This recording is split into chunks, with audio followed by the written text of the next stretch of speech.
നമസ്കാരം, ഞാൻ ശാലിനി. പ്രധാന വാർത്തകൾ. വൃത്തിഹീനമായതിനെ തുടർന്ന് കാഞ്ഞിരപ്പള്ളി ജനറൽ ആശുപത്രി ക്യാന്റീൻ അടച്ചുപൂട്ടിയിട്ട് ദിവസങ്ങൾ. ക്യാന്റീൻ പ്രവർത്തിക്കുന്നത് പോസ്റ്റ്മോർട്ടം മുറിയുടെ സമീപം. പോസ്റ്റ്മോർട്ടം മുറി പൊളിച്ചുമാറ്റി പുതിയത് പണിയണമെന്നാവശ്യപ്പെട്ട് കോൺഗ്രസ് സമരരംഗത്ത്. ഈരാറ്റുപേട്ടയിൽ കള്ളനോട്ട് പിടികൂടിയ സംഭവത്തിൽ 3 പേർ അറസ്റ്റിൽ. അറസ്റ്റിലായത് ഈരാറ്റുപേട്ട നടക്കൽ സ്വദേശികൾ. പിടികൂടിയത് 2.25 ലക്ഷത്തിന്റെ കള്ളനോട്ടുകൾ.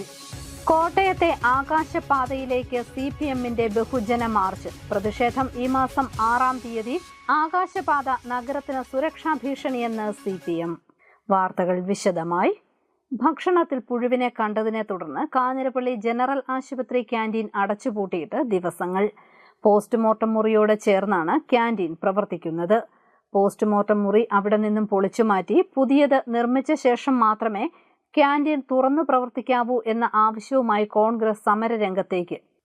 ഈ മാസം 8-ന് UDFന്റെ നേതൃത്വത്തിൽ ആശുപത്രി പടിക്കൽ ധർണ നടത്തും. Kanjirappally MLA doctor N. ജയരാജന്റെ ആസ്തി വികസന ഫണ്ടിൽ നിന്നും തുക അനുവദിച്ച് 2016-17 കാലഘട്ടത്തിലാണ് കാഞ്ഞിരപ്പള്ളി ജനറൽ ആശുപത്രി ക്യാന്റീൻ പണിതത്. 60 ലക്ഷം രൂപ വിനിയോഗിച്ചായിരുന്നു നിർമ്മാണം. പോസ്റ്റ്മോർട്ടം മുറിക്കും മോർച്ചറിക്കും ഇടയിലാണ് ആശുപത്രി ക്യാന്റീൻ. കഴിഞ്ഞ ദിവസം ക്യാന്റീനിൽ നിന്നും പുഞ്ചവയൽ സ്വദേശിനി വാങ്ങിയ ബിരിയാണിയിൽ പുഴുവിനെ കണ്ടെത്തിയതോടെ ആരോഗ്യവകുപ്പ് പരിശോധന നടത്തി ക്യാന്റീൻ അടച്ചുപൂട്ടുകയായിരുന്നു. പോസ്റ്റ്മോർട്ടം മുറിയോട് 1 മീറ്റർ മാത്രം അകലെയാണ് ക്യാന്റീൻ. ഈ മുറിയിൽ നിന്നുള്ള മലിനജലം ക്യാന്റീനിന്റെ അടുക്കള ഭാഗത്താണ് ഒഴുകിയെത്തുന്നതെന്നും ദുർഗന്ധം വമിക്കുന്ന ഇവിടെയാണ് ക്യാന്റീനിലെ പാത്രങ്ങൾ കഴുകുന്നതെന്നും ആക്ഷേപമുണ്ട്. നിയമാനുസൃതമായ ചട്ടം പാലിക്കാതെ ക്യാന്റീൻ പ്രവർത്തിക്കുന്നതിന് അനുമതി നൽകിയ ചിറക്കടവ് പഞ്ചായത്ത് ഭരണസമിതിയുടെ നടപടിക്കെതിരെ ഇന്ത്യൻ നാഷണൽ കോൺഗ്രസ് ചിറക്കടവ് മണ്ഡലം കമ്മിറ്റി വിമർശനവുമായി രംഗത്തെത്തി. ഇപ്പോഴുള്ള പോസ്റ്റ്മോർട്ടം മുറി ഇവിടെ നിന്നും പൊളിച്ചുമാറ്റി പുതിയത് പണിതതിനു ശേഷമേ ക്യാന്റീൻ പ്രവർത്തിക്കാൻ അനുവദിക്കൂ എന്ന് INC ചിറക്കടവ് മണ്ഡലം കമ്മിറ്റി പ്രസിഡന്റ് സേവ്യർ മൂലക്കുന്ന് പറഞ്ഞു. ഇപ്പോൾ നമ്മുടെ ആവശ്യം എന്ന് പറയുന്നത് ഈ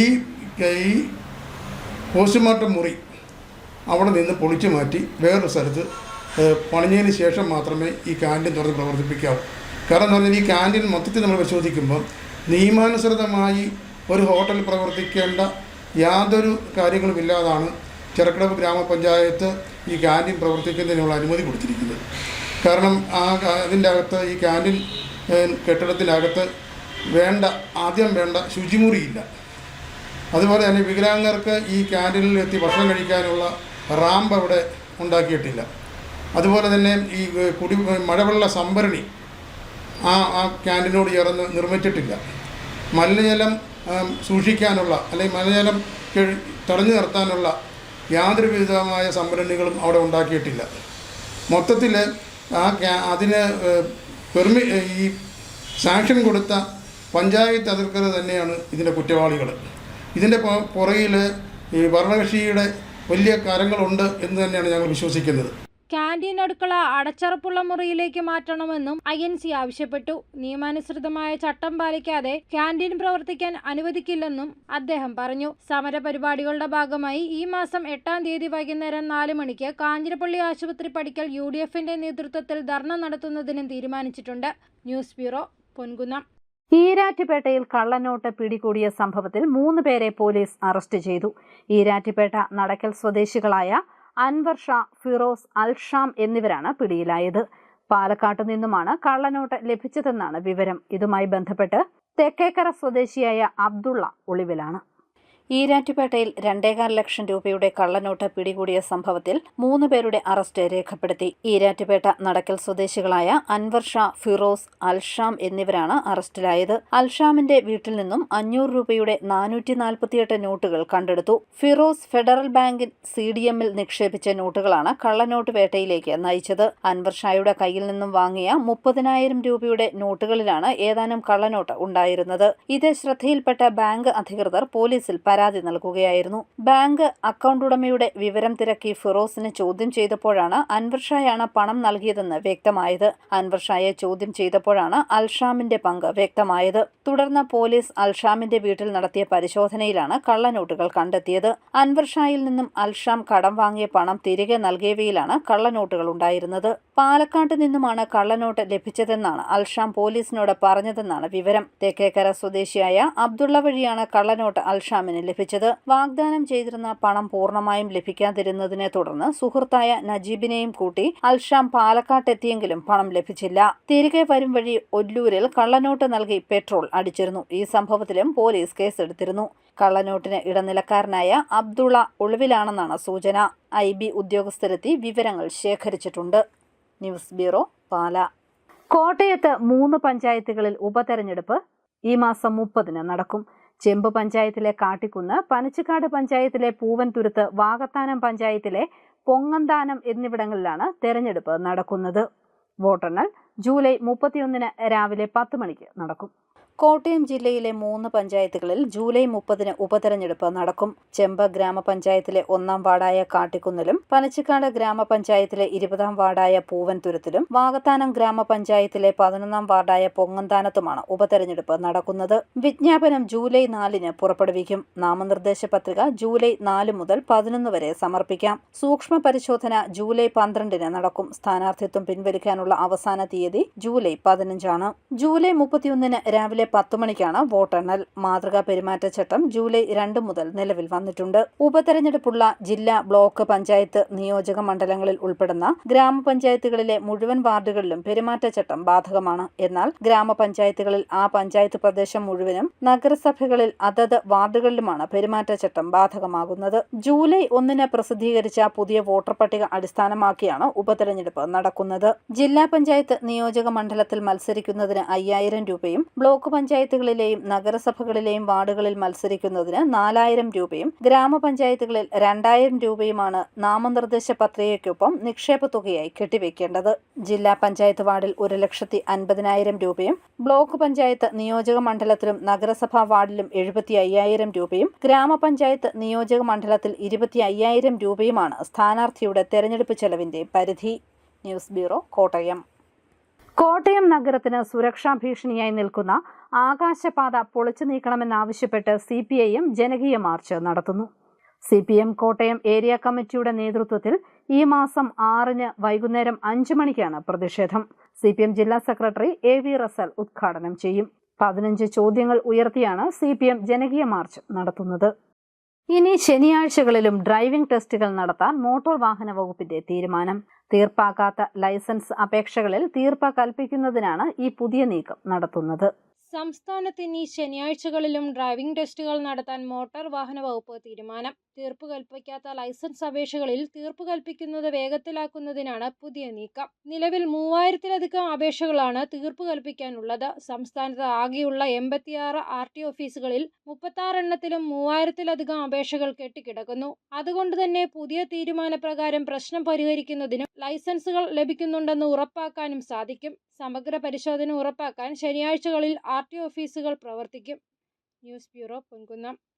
കോട്ടയം മെഡിക്കൽ കോളേജിലെ ആൺകുട്ടികളുടെ ഹോസ്റ്റലിന്റെ ശോച്യാവസ്ഥ പരിഹരിക്കണമെന്നാവശ്യപ്പെട്ട് SFI സമരം നടത്തി. ഈ ആവശ്യം ഉന്നയിച്ച് പൊതുമരാമത്ത് വകുപ്പ് ഓഫീസിലേക്കാണ് SFI മാർച്ച് നടത്തിയത്. കോട്ടയം മെഡിക്കൽ കോളേജ് മെൻസ് ഹോസ്റ്റലിലെ ശോചനീയാവസ്ഥ പരിഹരിക്കണം എന്നാവശ്യപ്പെട്ട് മെഡിക്കൽ വിദ്യാർത്ഥികൾ SFIയുടെ നേതൃത്വത്തിൽ പൊതുമരാമത്ത് വകുപ്പ് ഓഫീസിലേക്ക് മാർച്ച് നടത്തി. മെഡിക്കൽ കോളേജ് പ്രിൻസിപ്പൽ ഓഫീസിന് മുന്നിൽ നിന്നും ആരംഭിച്ച മാർച്ച് മെഡിക്കൽ കോളേജ് പൊതുമരാമത്ത് വകുപ്പ് ഓഫീസിന് മുന്നിൽ സമാപിച്ചു. തുടർന്ന് ചേർന്ന യോഗത്തിൽ 2ാം വർഷ വിദ്യാർത്ഥി മുഹമ്മദ് അബൂബക്കർ, SFI നേതാക്കളായ മുഹമ്മദ് ആദിൽ, ഹാരിസ് ഹുസൈൻ, യൂണിറ്റ് പ്രസിഡന്റ് നവനീത് എന്നിവർ പ്രസംഗിച്ചു. ഇത് ഒരു സൂചനാ സമരം മാത്രമാണെന്നും ഹോസ്റ്റലിലെ വിഷയങ്ങൾ പരിഹരിച്ചില്ലെങ്കിൽ കൂടുതൽ സമരവുമായി മുന്നോട്ട് വരുമെന്നും ഭാരവാഹികൾ പറഞ്ഞു. ഇപ്പോഴുള്ള മെഡിക്കൽ കോളേജ് ഹോസ്റ്റലിൽ 2 ബ്ലോക്കാണുള്ളത്. 2 ബ്ലോക്കിലും ജനൽ മുതൽ വാതിൽ വരെ നോക്കിക്കഴിഞ്ഞാൽ ഒരു വിള്ളലായിരിക്കും. ഒരു ബാത്റൂമിൽ കയറാൻ നിന്ന് കഴിഞ്ഞാൽ ടൈല് പൊട്ടാത്തതായിട്ടോ പൈപ്പ് തിരിയാത്ത അവസ്ഥയിലുള്ള ബാത്റൂമുകൾ മാത്രമേ ഇന്ന് മെഡിക്കൽ കോളേജ് ഹോസ്റ്റലിലുള്ളൂ. ആ ഒരു അവസ്ഥയ്ക്ക് നമുക്ക് മാറ്റം വരുത്തണം. നമ്മൾ നടത്തുന്ന പഠനം എന്തിനാന്ന് വെച്ച് കഴിഞ്ഞാൽ മനുഷ്യരെ സേവിക്കാനാണ്. ആ മനുഷ്യരെ സേവിക്കാൻ വേണ്ടി പഠിക്കുന്ന ഓരോ ഡോക്ടറിന് പഠിക്കുന്ന ഓരോ വിദ്യാർത്ഥികളും ഇന്ന് താമസിച്ചു വരുന്ന ഒരു ഹോസ്റ്റലിൽ ജീവന് ഭീഷണി മുഴക്കുമ്പോൾ ഇതിനെതിരെ പ്രതിഷേധിക്കാൻ നമുക്ക് കഴിയണം. ഇതിനെതിരെ നമ്മൾ പ്രതിഷേധിക്കണം. ഇതിനു വേണ്ടി ഒരു നടപടി നമ്മുടെ അധികാരികളിൽ നിന്ന്, കണ്ണടച്ച് നിൽക്കുന്ന അധികാരികളിൽ നിന്ന് നമുക്ക് വേണം. അതിനുവേണ്ടിയുള്ള സൂചന മാത്രമാണ് ഇന്നത്തെ സൂചനാ സമരം. ഇന്ന് സൂചനാ സമരത്തിന് ശേഷം ഇതിനു വേണ്ട നടപടികൾ നടന്നിട്ടില്ലെങ്കിൽ നമ്മൾ ഇതിനും വലിയൊരു സമരത്തിലേക്കും ഇതിനും വലിയൊരു സ്ട്രൈക്കിലേക്കും ഇനി എന്തൊക്കെ ചെയ്യാൻ പറ്റുമോ ആ ഒരു രീതിയിലേക്ക് നമ്മുടെ ഭാവം മാറിയിരിക്കും. ഹോസ്റ്റലിലെ കോൺക്രീറ്റ് പാളികൾ തകർന്ന് താഴെ വീഴാറായ നിലയിലാണ് നിലവിൽ ഉള്ളത്. അതിന് പരിഹാരം കാണുന്നവരെ സമരവുമായി മുന്നോട്ടു പോകാനാണ് SFI യൂണിറ്റ് കമ്മിറ്റി തീരുമാനിച്ചിരിക്കുന്നത്. News bureau, Kottayam. പാലാ പുലിയന്നൂർ പാലത്തിലെ ഡിവൈഡർ പൊളിച്ചു നീക്കുന്ന പണികൾ ആരംഭിച്ചു. അപകടങ്ങളും അപകട മരണങ്ങളും ഇവിടെ പതിവായതോടെ ഇവിടെ വൺ വേ സംവിധാനം ഏർപ്പെടുത്തിയിരുന്നു. ഡിവൈഡർ പൊളിച്ചു നീക്കി വീതി പരിശോധിച്ച ശേഷം ഗതാഗതം പുനഃക്രമീകരിക്കും. പാലാ ബൈപ്പാസ് റോഡിലൂടെ വരുന്ന വാഹനങ്ങൾ അരുണാപുരം മരിയൻ ജംഗ്ഷനിൽ നിന്നും പുലിയന്നൂർ പാലത്തിന് തൊട്ടു മുൻപ് ഹൈവേയിലേക്ക് പ്രവേശിച്ചാണ് കോട്ടയം ഭാഗത്തേക്ക് യാത്ര തുടരുന്നത്. അതേസമയം തന്നെ കോട്ടയം ഭാഗത്തു നിന്ന് വരുന്ന വാഹനങ്ങൾ ബൈപ്പാസ് റോഡിലേക്കും സെന്റ് തോമസ് കോളേജ് ഭാഗത്തേക്കും ഇതേ പാലത്തിലൂടെ തന്നെയാണ് തിരിഞ്ഞു പോകുന്നത്. രണ്ട് പാലങ്ങളുടെ നടുവിലായുള്ള ഡിവൈഡർ വാഹനങ്ങളിൽ യാത്ര ചെയ്യുന്നവരുടെ കാഴ്ച മറയ്ക്കുന്ന രീതിയിലാണ് നിർമ്മിച്ചിരിക്കുന്നത്. ഇതുമൂലം പുലിയന്നൂർ പാലം ജംഗ്ഷൻ ഇടുങ്ങിയ രീതിയിലായിരുന്നു. മാസങ്ങൾക്ക് മുൻപ് കോളേജ് വിദ്യാർത്ഥി ഇവിടെ അപകടത്തിൽപ്പെട്ട് മരിക്കുകയും ചെയ്തു. തുടർന്ന് MLAയുടെ നേതൃത്വത്തിൽ PWD, പോലീസ്, ഗതാഗതം, റവന്യൂ ഉദ്യോഗസ്ഥർ എന്നിവർ സ്ഥലം സന്ദർശിച്ച് നാറ്റ്പാക്കിന്റെ പഠനത്തിന്റെ അടിസ്ഥാനത്തിൽ പരിഹാര നടപടികൾ സ്വീകരിക്കുന്നതിന് തീരുമാനിച്ചു. അരുണാപുരം ഗസ്റ്റ് ഹൌസിൽ മാണി സി കാപ്പൻ MLAയുടെ അധ്യക്ഷതയിൽ ചേർന്ന പാലാ നിയോജക മണ്ഡലം PWD മോണിറ്ററിംഗ് കമ്മിറ്റി യോഗത്തിൽ വെച്ച് ഡിവൈഡർ പൊളിച്ചു മാറ്റുന്നതിന് തീരുമാനിക്കുകയായിരുന്നു.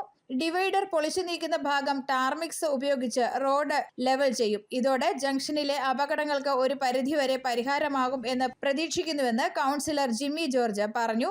ഈ റോഡിന്റെ ഒരു വരമ്പെന്ന് പറഞ്ഞ നിൽക്കുന്ന ഈ ഡിവൈഡർ ആദ്യം തന്നെ കൈവരി പൊളിച്ചു മാറ്റി അതിനുശേഷം റോഡിന്റെ വീതി നോക്കി ഈ വൺ വേ സംവിധാനങ്ങൾ ഒന്ന് പുനഃപരിശോധിക്കാനും പുനഃക്രമീകരിക്കാനുമാണ് ഇപ്പോഴത്തെ തീരുമാനം.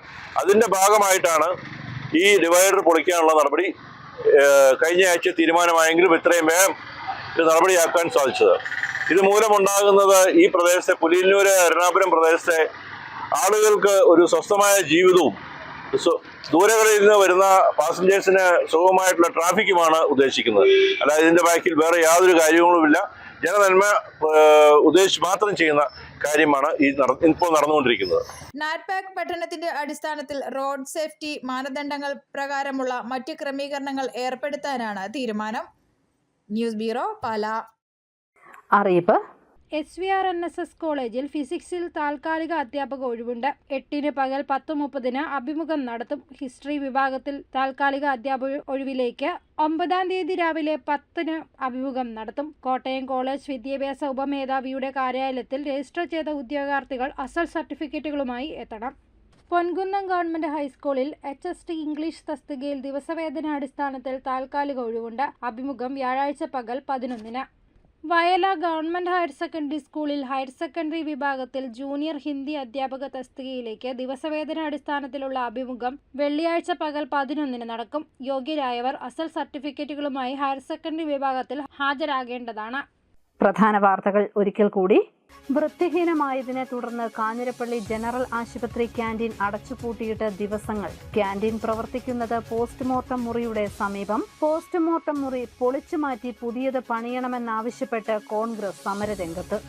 ഈരാറ്റുപേട്ടയിൽ കള്ളനോട്ട് പിടികൂടിയ സംഭവത്തിൽ 3 പേർ അറസ്റ്റിൽ. അറസ്റ്റിലായത് ഈരാറ്റുപേട്ട നടക്കൽ സ്വദേശികൾ. പിടികൂടിയത് 2.25 ലക്ഷത്തിന്റെ കള്ളനോട്ടുകൾ. കോട്ടയത്തെ ആകാശപാതയിലേക്ക് CPM-ന്റെ ബഹുജന മാർച്ച്. പ്രതിഷേധം ഈ മാസം 6-ാം തീയതി. ആകാശപാത നഗരത്തിന് സുരക്ഷാ ഭീഷണിയെന്ന് CPM. ഈ ബുള്ളറ്റിൻ പൂർണ്ണമാകുന്നു. നമസ്കാരം.